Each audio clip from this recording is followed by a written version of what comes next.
Good morning बच्चों, मैं शोभा तिवारी बिहान बालिका आवासीय विद्यालय मुरादाबाद की ऑनलाइन कक्षा में आप सभी का स्वागत करती हूँ। तो बच्चों, जैसा कि मैंने पिछली वीडियो में आपको सेंटेंस के बारे में बताया था, डिटेल में बताया था कि सेंटेंस क्या होते हैं।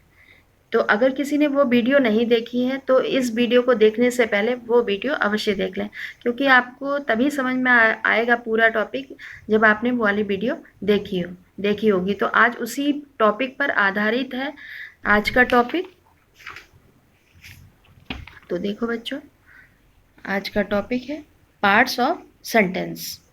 तो आज हम ये जानेंगे, पिछली वीडियो में हमने केवल सेंटेंस के बारे में बताया था और आज हम उसके पार्ट्स के बारे में जानेंगे कि सेंटेंस के क्या पार्ट्स होते हैं।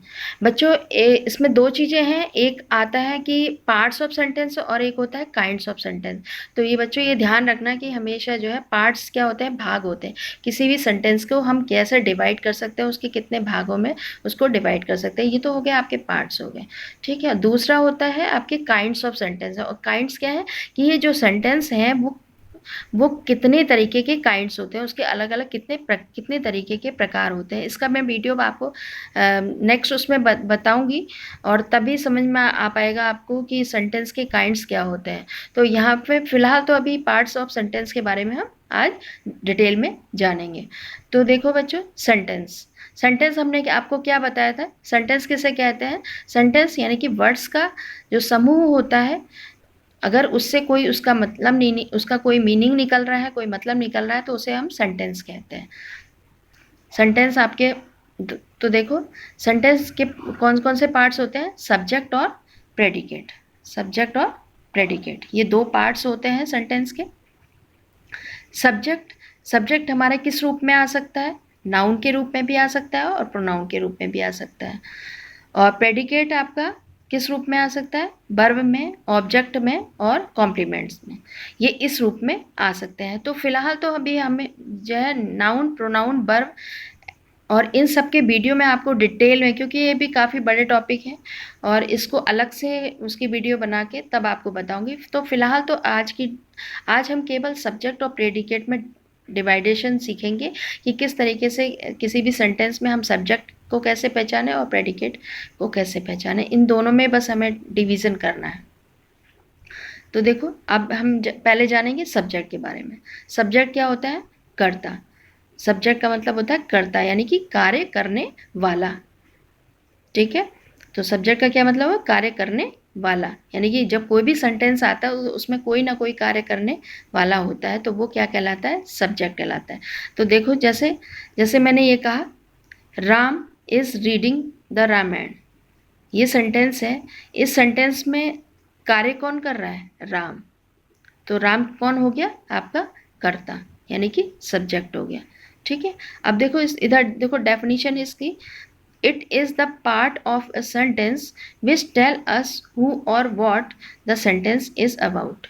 यानी कि सेंटेंस क्या होते हैं, सेंटेंस जिसके बारे में हम बात करते हैं या फिर कोई भी कार्य करने वाला हो, वो कहलाता है आपका सब्जेक्ट। और विषय से क्या मतलब है, यहाँ पर सब्जेक्ट का मतलब विषय भी होता है। विषय से मतलब जिसके बारे में हम बात कर रहे हैं। अब जिसके बारे में बात कर रहे हैं उसका देखो example, the sky is blue. The sky is blue, आसमान नीला है। तो नीला क्या है, आसमान है, यानी कि हम किसकी बात कर रहे हैं, स्काई की बात कर रहे हैं। तो ये क्या हो गया, आपका सब्जेक्ट हो गया। तो इन दोनों में डिफरेंस समझ में आ गया कि सब्जेक्ट हम यहाँ पर जो है, Ram is reading the Ramayana, इसमें राम खुद कार्य कर रहा है, राम कार्य करने वाला है।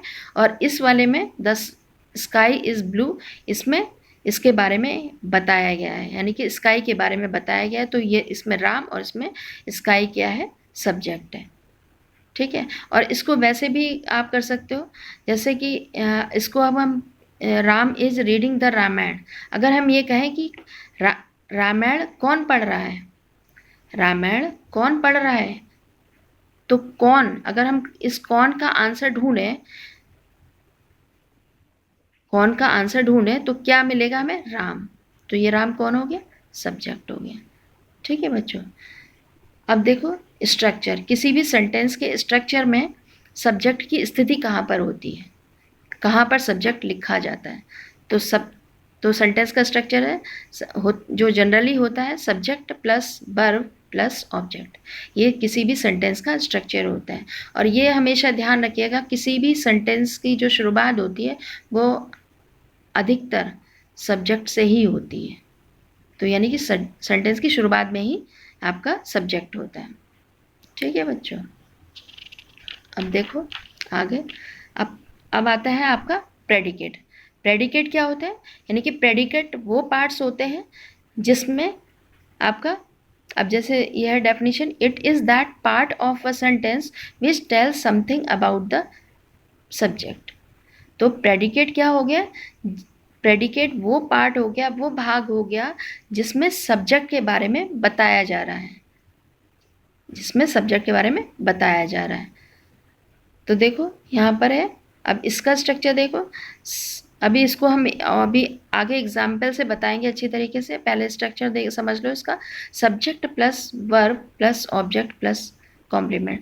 जनरली जो सेंटेंस का जो स्ट्रक्चर होता है वो subject plus verb plus object और प्लस कॉम्प्लीमेंट्स होता है।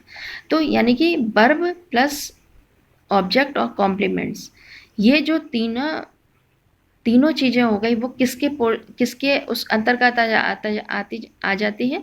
प्रेडिकेट के। यानी कि सब्जेक्ट अलग हो गया और उसके बाद में जो वर्ब होगा, ऑब्जेक्ट हो गया, कॉम्प्लीमेंट, ये सारी चीज़ें, यानी कि वर्ब के बाद में, हेल्पिंग वर्ब के बाद में एंड तक की जितनी भी हैं वो सारे प्रेडिकेट के बारे में प्रेडिकेट हो गई आपकी। यानी कि सब्जेक्ट के बारे में बताया है कि वो क्या चीज़ है, वो पार्ट, वो भाग क्या कहलाता है? प्रेडिकेट। अब देखो एग्जाम्पल से समझते हैं। अब ये है, Geeta is a good girl.